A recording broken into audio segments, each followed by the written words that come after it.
Hello guys, आज की video again बहुत ज़्यादा इंटरेस्टिंग होने वाली है और आज हम डिस्कस करेंगे जनरेटिव एआई का जो सेकंड लेक्चर है ट्रांसफॉर्मर आर्किटेक्चर के ऊपर। जनरेटिव एआई के बारे में ऑलरेडी हम प्रीवियस वीडियो में देख चुके हैं कि वो क्या काम करता है। एक न्यू कंटेंट जनरेट करता है, हम उसको कुछ इनपुट देते हैं, हमें न्यू कंटेंट जनरेट करके देता है। ट्रांसफॉर्मर आर्किटेक्चर क्या है, ऑलरेडी हम डीप लर्निंग में इसके बारे में एक डिटेल वीडियो देख चुके हैं। लेकिन आप लोगों को अभी भी मैं बता दूं, डीप लर्निंग आर्किटेक्चर की एक आर्किटेक्चर ये भी है। ट्रांसफॉर्मर आर्किटेक्चर डीप लर्निंग का एक आर्किटेक्चर है। जैसे रिकरेंट न्यूरल नेटवर्क है, कन्वोल्यूशन न्यूरल नेटवर्क है जो इमेजेस के लिए यूज़ होता है। इसी तरह हमारे पास ट्रांसफॉर्मर आर्किटेक्चर भी डीप लर्निंग का एक आर्किटेक्चर है। तो वो क्या करता है, process input data in parallel उसको एग्जीक्यूट करता है। जब भी हम उसको जो भी डाटा होता है उसको पैरेलल एग्जीक्यूट करता है।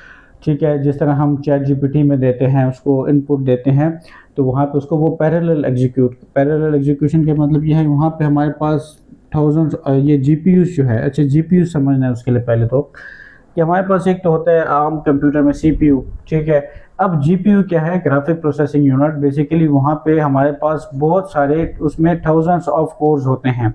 ठीक है, वो क्या काम करते हैं, वो डाटा को पैरेलली एग्जीक्यूट करते हैं।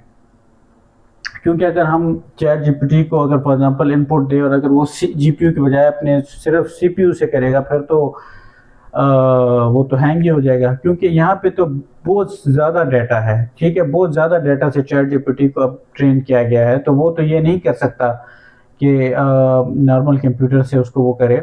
वहाँ पे जो है हमारे पास बहुत सारे जीपीयूस लगे होते हैं, थाउजेंड्स ऑफ कोर्स होते हैं, जिनकी हेल्प से क्या होता है, डाटा पैरेलली एग्जीक्यूट होता है। अब वो क्या काम करते हैं, it pay more attention to specific elements. ठीक है, अटेंशन यहाँ पे होता है भाई, अटेंशन मैकेनिज्म। अटेंशन मैकेनिज्म क्या है कि जो स्पेसिफिक वर्ड्स है उनको ज़्यादा अटेंशन देता है। फॉर एग्जांपल अगर मैं कहता हूँ कि right a short note on AI, machine learning and deep learning, तो अब इसमें शॉर्ट जो है उसको ये हाईलाइट कर लेगा कि भाई शॉर्ट इम्पोर्टेंट है, नोट ये इम्पोर्टेंट है, और क्या है, AI, machine learning and deep learning, ये सारे इंपॉर्टेंट है। तो इसको ये क्या कर लेगा, हाईलाइट कर लेगा, इसको ज़्यादा मतलब अटेंशन देगा। ठीक है, जो स्पेसिफिक वर्ड्स हैं, या अगर मैं कहता हूँ कि write python program for the sum of और for the multiplication of two numbers, तो उसमें क्या होगा कि जो दो नंबर्स का अच्छा, फिर ये क्या काम करेगा, ये जो अटेंशन किसको देगा यहाँ पे, पाइथन को, ऐड को, क्योंकि ऐड करना है उसने। ठीक है, ऐड का सम बनाना है, और प्रोग्राम को। तो इस तरह के जो स्पेसिफिक वर्ड्स हैं, जो ज़्यादा इंपॉर्टेंट वर्ड्स हैं, उसको ये हाईलाइट करता है, उसको ज़्यादा अटेंशन देता है। ठीक है, क्योंकि बहुत वो सारे वर्ड्स हैं, तो उसमें से ख़ास वर्ड्स को चूज़ करेगा। अच्छा, यहाँ पे मैंने एक एलएलएम का वो बनाया हुआ है, एलएलएम, और इसमें क्या है, एलएलएम बेसिकली ट्रांसफॉर्मर आर्किटेक्चर के ऊपर बेस करता है, इसलिए यहाँ पे मैंने उसका जिक्र किया है।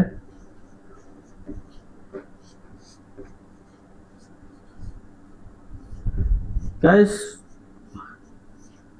हमारे पास ट्रांसफॉर्मर आर्किटेक्चर में जो है बहुत सारे हमारे ऐसे फाउंडेशन मॉडल्स हैं। फाउंडेशन मॉडल्स मींस के ऐसे मॉडल जो बहुत सारे लार्ज डाटा पे ट्रेन किए गए हों, मैसिव अमाउंट ऑफ डाटा पे। ठीक है, तो उनमें से एक हमारे पास ये एलएलएम है।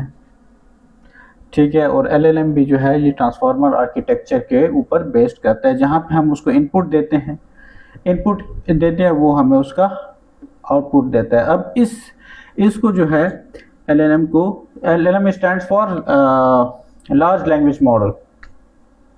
ठीक है, तो मैसिव अमाउंट ऑफ डाटा पे इसको ट्रेन किया जाता है। जस्ट इसकी बेस्ट एग्जांपल है चैट जीपीटी को बहुत सारे डाटा के ऊपर ट्रेन किया गया है, और वो जब भी हम उसको कुछ इनपुट देते हैं उसके अकॉर्डिंगली वो हमें आउटपुट दे देता है। लेकिन ये टेक्स्ट के ऊपर ज़्यादा वो करता है। ठीक है, इसके अलावा और बहुत सारे मॉडल्स हैं। कंप्यूटर विजन के बहुत सारे इस तरह, कंप्यूटर विजन भी एक फाउंडेशन मॉडल है, जो वो भी ट्रांसफॉर्मर आर्किटेक्चर को यूज़ कर रहा है, वो भी फाउंडेशन मॉडल है एक। तो वो फाउंडेशन मॉडल क्यों है, क्योंकि वो हम उसको हम इमेजेस के ऊपर ट्रेन करते हैं, बहुत सारे थाउजेंड्स ऑफ इमेजेस देते हैं और इमेजेस के ऊपर उसको ट्रेन करते हैं, जैसे ख़ास मेडिकल के उस पर, ठीक है, कि अगर एक्सरे है तो एक्सरे को वो समझ सके, ठीक है। इसी तरह और बहुत सारे हैं, मल्टी मॉडल है, मल्टी मॉडल जिस तरह हमारा गूगल जेमिनी है उसकी एग्जांपल है, वो भी एक फाउंडेशन मॉडल है। तो उसमें क्या होता है कि वो टेक्स्ट और इमेजेस दोनों के ऊपर ट्रेन किया गया है, चाहे उसको आप टेक्स्ट दें या इमेज दें, वो आपको उसके बारे में बता देता है, ठीक है। तो इस तरह एलएलएम का मैंने यहाँ पे स्पेसिफिक इसलिए किया कि यहाँ पे कोई भी आप इसको उठा लें, कोई भी फाउंडेशन मॉडल, एलएलएम जो है ज़रा, क्योंकि ये चैट जीपीटी जो है लार्ज लैंग्वेज मॉडल के उसकी एग्जांपल है कि वो इसको यूज़ कर रहा है चैट जीपीटी, मतलब कि मैसिव अमाउंट ऑफ डाटा के ऊपर वो ट्रेन किया गया है, ठीक है। डाटा लेते हैं, मतलब उसको हम लोग बिलियंस ऑफ पैरामीटर्स देते हैं, ठीक है।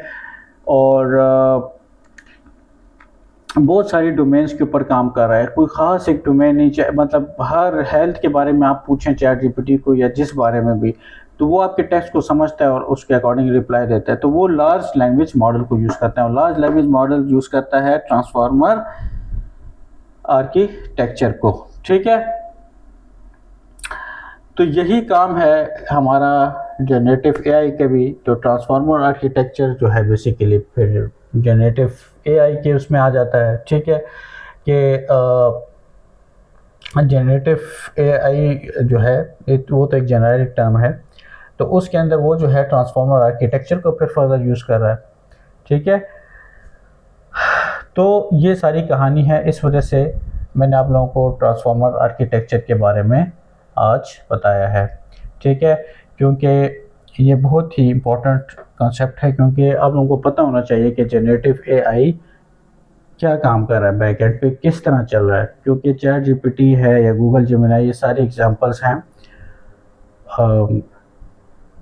इसकी जनरेटिव एआई की, जो कि यूज़ कर रहे हैं ट्रांसफार्मर आर्किटेक्चर को। ट्रांसफार्मर आर्किटेक्चर में हमारे पास बहुत सारे फाउंडेशन मॉडल्स हैं, जिसमें से लार्ज लैंग्वेज मॉडल भी है जैसे, ठीक है।